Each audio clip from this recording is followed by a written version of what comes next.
How to remove queue on Spotify. Hello everybody, welcome back into the channel. In this video today, I'll guide you through the steps on how you can remove queue on Spotify. Well, basically, if you open up or play a song, then the songs will start to queue up and you'll be able to view the queue list. How you can clear it, right? Simply open up Spotify. Here now, you can see here song.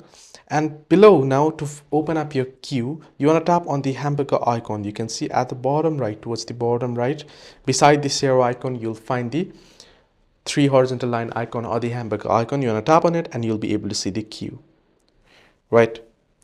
Now what you can do is to clear the queue, how you can remove it.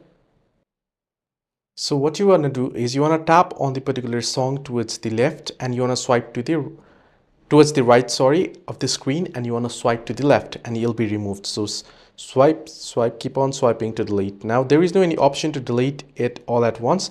Unfortunately, you'll have to do it one by one. So this is how you can clear queue on Spotify. Hope this video was helpful. Do like and subscribe, and do not forget to leave the comments down below if you have any further issues as well.